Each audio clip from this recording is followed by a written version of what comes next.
This is your News Source Evening Bulletin for today, Thursday, the 12th day of March in the year 2020. I'm Gordon Mosley. Here is what we're tracking tonight. Over 14 doctors and nurses at the Georgetown Hospital were placed into self-quarantine following the death of that 52-year-old woman at the hospital from the coronavirus. They will remain quarantined for 14 days, in keeping with the protocols of the World Health Organization. Public Health Minister Valdo Lawrence this morning confirmed the quarantine of the health workers and said family members of the dead woman and others who may have been exposed have also been ordered into self-quarantine. As I said, there are several protocols that we have to follow, and so we began the mapping last evening, and that's why many of us, we were there until very late into the morning. There are set protocols for every stage of this pandemic. And so what we're doing is not only family members, but everyone who has been in contact or in close proximity, we have been able to map, and so it is now for the execution of that. But we're not going to speak about the family members and the persons whom we will call in, and so we're not going to do that. Yeah. We are going to ensure that we give people their privacy and the respect that is due to them, and we are going to ensure that we do our work and we do it very diligently and respectfully. During an interview on 94.1 this morning, the Public Health Minister said the Public Health Ministry has put all systems in place to address the situation. She said the absence of those health workers now in quarantine will have an impact on the operations of the Georgetown Hospital. But the Public Health Ministry is serious about safeguarding its workers and other persons that they might be in contact with. The Ministry of Public Health has set up a hotline for persons to call if they believe they have symptoms of the coronavirus or may have questions. The numbers to call are 227-4986 or 624-3067. The Public Health Minister also said persons need to be truthful with information that they provide to health professionals during visits. It was not until after when further information was given, that the decision to test was made immediately. And so I think this is a big shout out to everyone. You have to give accurate information. And so the result of that, of course, there would be a decontamination exercise done within the A&E department to ensure that the place is fully sanitized and so on, so that business can continue as usual. We can offer those services to persons. News Source understands that the family of the woman who died only informed the doctors of her travel history after she passed away. She was in the hospital's accident and emergency unit for more than 12 hours, being treated for respiratory symptoms and hypertension. Minister Lawrence said citizens must understand that addressing the coronavirus is a national issue, and it is not time for kicks or attempts to make it a political issue. And I'm asking people, this is not a political matter. This is a national matter. Because even yesterday, as we discovered our first case, St. Vincent discovered their first case. Cuba came up with 3 cases.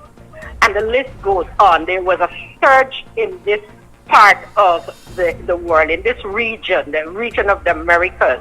And so let us be very, very careful about this. I see people putting all sorts of fake things on the social media, and I'm asking you to desist from it because you don't want to fall prey to this.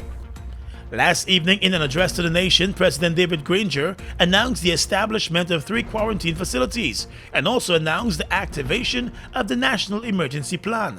Measures are being taken to prevent the risk of community spread. These measures include dispatch of a health team to the home of the deceased for assessment and initiation of public health prevention measures, identification and contact tracing for all possible exposed persons, meeting of ministry officials with members of staff at the hospital, and implementation of necessary interventions. Screening remains in place for those persons arriving from high-risk countries. 7 countries, Jamaica, Dominican Republic, Brazil, French Guyana, Panama, St. Vincent, and the United States of America have been added to the list of 8.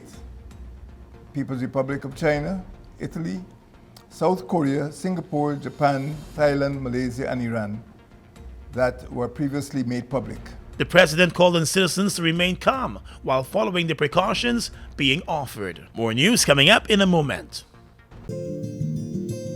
GBTI is your Guyanese bank, a bank that understands every customer's unique needs, opportunities, challenges, and financial concerns. At GBTI, we see you for you. Whether you're buying a new home or car, planning your next vacation or retirement, saving for your child's future, or whether you're ready to take that bold step of investing in your dream business idea, we are with you every step of the way. We hear your stories and watch you focus on your dreams as we share your aspirations. We are more than just banking. We are a family. We are part of your community. Our commitment extends way beyond the walls of our branches and is demonstrated every day in the opportunities we provide to our individual and business customers. The support, time, and commitment we give back to communities across Guyana to help improve the lives of our Guyanese families. Because we see Guyana through your eyes. Fuel it up and drive, Super 95. Tune up. Fuel it up and drive, Super 95. Tune up. Protect your fuel system, boy. High mileage and performance, boy. Guy Oil Super 95 gasoline gives you more reasons to drive and is available at 56 service stations nationwide. For affordable price, high performance, and high mileage, choose Guy Oil's Super 95 gasoline. Fuel it up and drive. Tired of long lines? Register with MyGTT at mygtt.co.gy. That's mygtt.co.gy to view and pay your bills from anywhere. Enter to win an Amazon gift card worth $25 or a bounty voucher worth 5,000 Guyana dollars when you sign up today. GTT, do more. Welcome back. 13 crew members of the Caribbean Airlines flights that brought in the 52-year-old Guyanese woman who later died and tested positive for the coronavirus have been self-quarantined for 14 days. In a statement, Caribbean Airlines announced this afternoon that the woman traveled from the JFK airport in New York on the 7th of March. She transited in Trinidad and Tobago before coming to Guyana on another flight which arrived the same day. In a statement, Caribbean Airlines sought to assure all stakeholders that the safety, security, and good health of its customers and employees are its highest priority. It said once the information was received that it had transported a passenger who later tested positive for the coronavirus, immediate action was taken. The airline said that in accordance with established protocols, the public health authorities have advised that as a precaution, the 13 crew members associated with the flights the woman traveled on be placed on self-quarantine for that 14-day period. The employees will be assessed and monitored by the public health authorities in keeping with the directives from the Ministry of Health, the airline said. It also noted that the public health authorities are also contacting all persons who may possibly have been affected. The company said its aircraft are cleaned daily at all ports in keeping with industry standards, and additional sanitization processes were used as outlined by the regulatory authorities. The 52-year-old woman traveled to Guyana along with 2 other relatives. 2 days after arriving here, she was taken to the Georgetown Hospital with respiratory symptoms and issues related to hypertension and diabetes. Health officials at the hospital only became aware of her travel history after she died, and tests carried out on samples from the body confirmed the coronavirus. Well, the Balwant Singh Hospital has confirmed that the woman who died at a Georgetown hospital and later tested positive for the coronavirus was first a patient at its hospital. In a statement, the private hospital said internal checks carried out today revealed that the patient made what it called a brief stop at its facility before going on to the Georgetown hospital. According to the Balwant Singh Hospital, the 52-year-old patient was brought in by attendants and was being examined by a doctor in the triage area. The statement said that after asking background questions and observing the symptoms being similar to those of persons affected by the coronavirus, the doctor immediately advised that the patient be taken to the Georgetown Hospital, as the Balwansing Hospital does not have test kits for the coronavirus, and therefore it was not possible to confirm the diagnosis.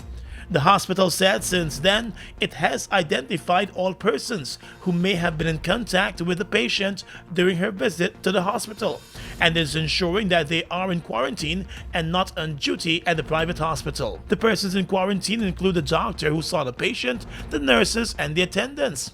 The Balwansing Hospital said it is complying fully with the guidance being provided by the Ministry of Public Health and is advising all of its patients to stay at home if they have symptoms suggestive of the coronavirus. The hospital said they should call the hotline on 227-4986 or 624-3067. The chairperson of the Guyana Elections Commission, Justice Claudette Singh, halted the tabulation process for the Region 4 votes earlier today, following protests by some about the returning officer returning to the process with the spreadsheet process. News source has been told that the GCOM chair has said that she wants to read a written judgment that was handed down by the Chief Justice yesterday on the issue.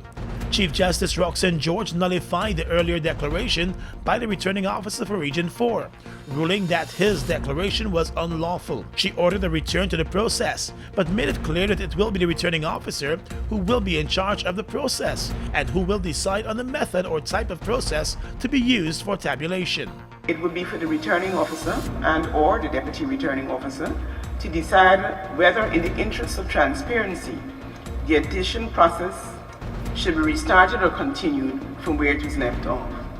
It would also be for these functionaries to determine the best method of tabulating the statements of poll.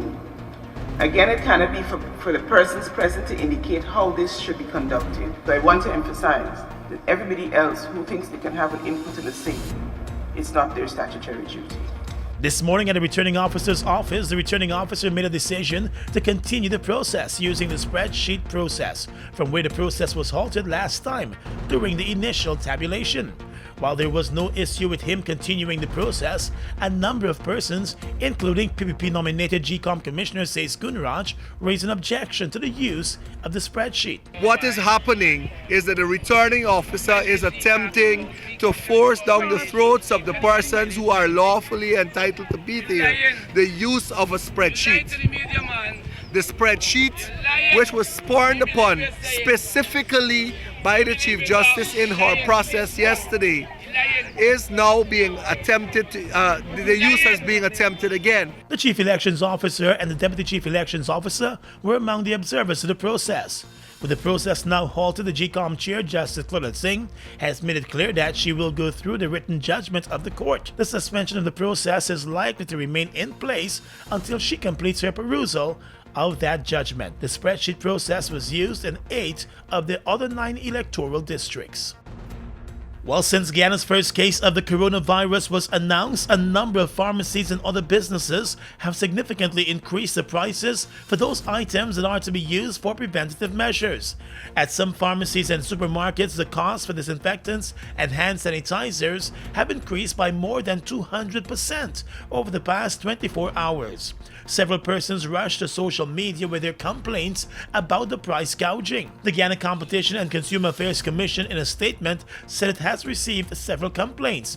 The Commission said while the Commission has no legal standing to regulate the market prices, it wishes to use moral suasion in its appeal to suppliers to revert to the common prices for the items they are now gouging on. The organization said it is morally wrong to take advantage of consumers during any national emergency or possible public health crisis. And the Private Sector Commission, in a separate statement, said it too has received complaints about the price gouging. The PSC said as the threat of the coronavirus induces panic among the general population, the Private Sector Commission is dismayed at the reports of businesses inflating the prices of necessities needed to combat the coronavirus disease. The PSC said it condemns all acts of price gouging by businesses and is urging all persons to desist from peddling misinformation on the issue.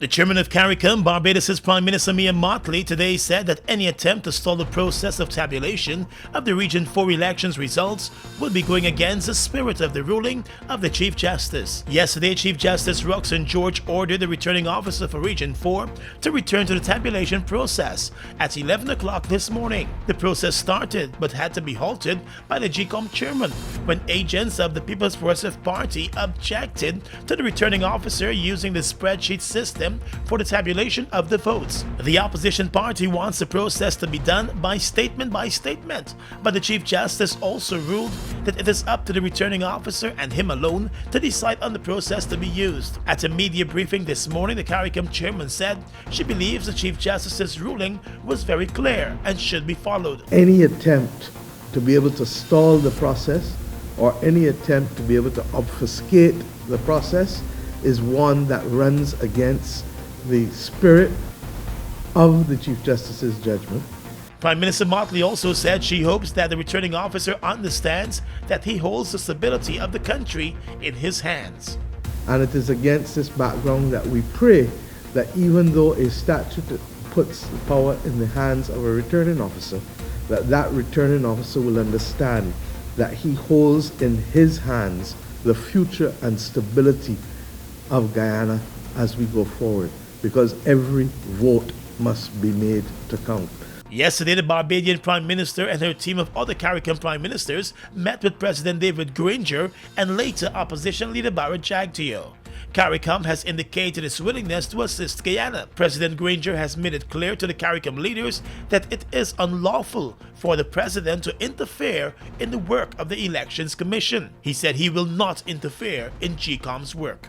The way forward is to ensure that the process remains where it belongs, in the Elections Commission. And I was happy that the leader of the opposition agreed to that. On my side, we agreed to that. And we should await the outcome of that process and do not interfere, do not intrude in that process. That's important. The Election Commission is long established. It has rules and procedures. And we have to allow the Election Commission to do what it is appointed to do. Well, in a strange twist this afternoon, the European Union Observer Mission has written to the returning officer for Region 4, Clement Mingo, requesting to examine the statements of poll that he has used to prepare the spreadsheet of results. The EU team wants its request to be met before the Region 4 results are ascertained. The EU is pointing to Section 4.1 and 3 of the General Elections Observers Act to make its request.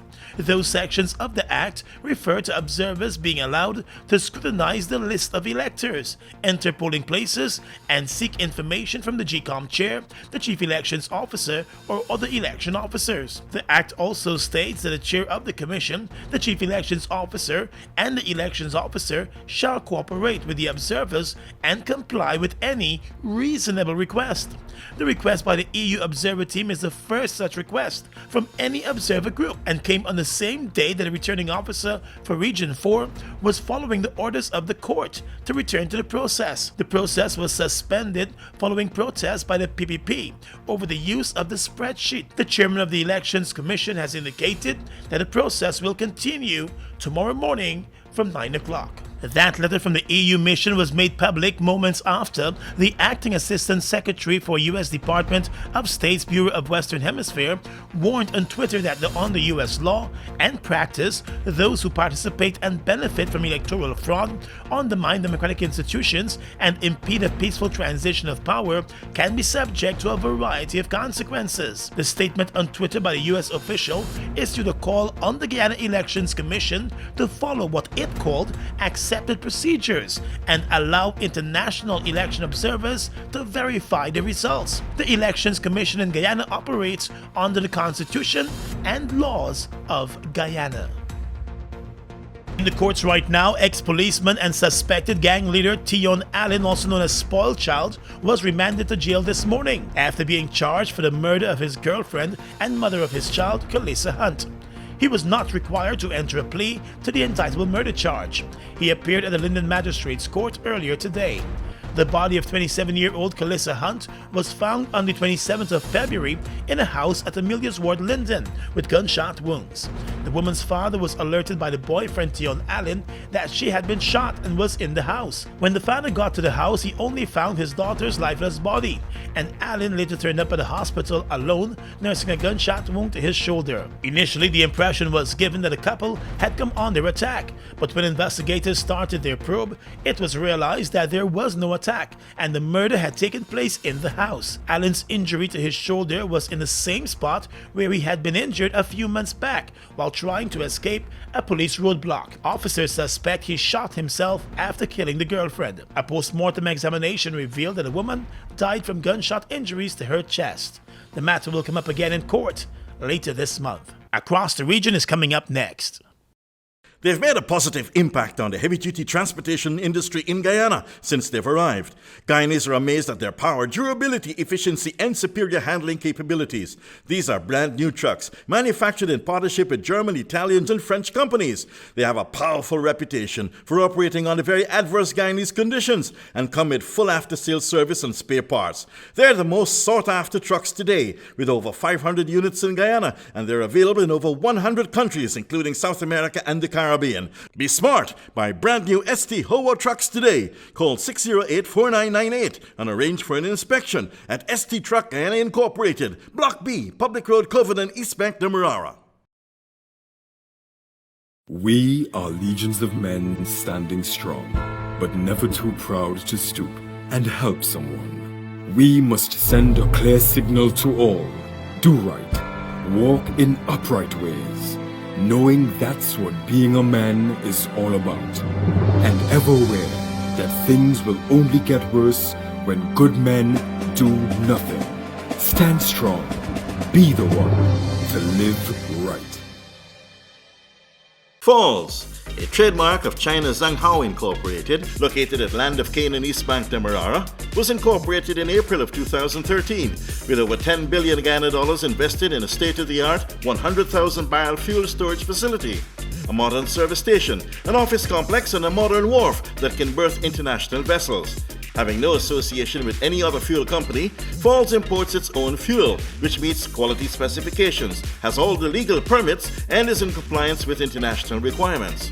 Its bulk facility can load 8 trucks simultaneously at a rate of 1,000 liters per minute, while the service station can service 12 cars at a time using computerized fuel pumps, which can facilitate the use of ATM cards. Through its professional team of mostly Guyanese, Falls wholesales and retails fuels to the public, including farmers and miners, and will continue to positively contribute to Guyana by providing quality products, service, and attractive prices. Try Falls today for all your fuel needs. Across the region right now, Scotiabank in Jamaica has closed its New Kingston branch after it came to light that one of the 2 confirmed cases of coronavirus in Jamaica visited the location and was in contact with some staff members. The woman arrived in Jamaica from the UK on the 4th of March and turned up at the hospital on Monday the 9th of March after presenting with respiratory symptoms. She came home for a funeral. Scotiabank said as a precaution, staff members who came into contact with her have been asked to self-quarantine for 14 days. Additionally, Scotiabank in Jamaica said it is working with the Ministry of Health and Wellness there to get staff members tested and ensure that all appropriate protocols are observed. Scotiabank said the branch will be professionally cleaned and disinfected and will not reopen until it believes it is safe to do so. The opposition leader in St. Kitts Nevis, Dr. Denzel Douglas, has confirmed that he had been ordered by the Eastern Caribbean Court of Appeal to vacate his seat in the Parliament over the issue of a diplomatic passport that had been granted to him by Dominica. Mr. Douglas, speaking at a new conference earlier today, said that he had been informed by his lawyers that the court sitting in St. Lucia had handed down the judgment and that he has no intention of pursuing the matter any further. In February last year, Douglas scored a victory in the passport case at the High Court against the Timothy Harris government, which sought a declaration that since the election to the National Assembly in 2015, Douglas became disqualified from being an elected member of the National Assembly. and was accordingly required to vacate his seat by reason of him becoming a person who, by virtue of his own act, is in accordance with the law of Dominica, under the acknowledgement of allegiance, obedience, or adherence to a foreign power or state, namely Dominica. And finally tonight, international news. Coronavirus has claimed 1,016 lives in Italy, but the foreign minister says he hopes his country will be the first in Europe to get over the emergency. Another 188 persons died over the past 24 hours in Italy. But the foreign minister told the BBC that the measures imposed in the first area of the outbreak were proving effective. 2 weeks after the first 10 towns in northern Italy were declared a red zone and put under lockdown, he said they had no new infections. This then served as a model to tighten measures across the country. Italy has now seen 1,016 deaths amid a total number of 15,113 infections. Civil protection officials say 1,258 persons have recovered. And that's your News Source Evening Bulletin for tonight. I'm Gordon Mosley reporting.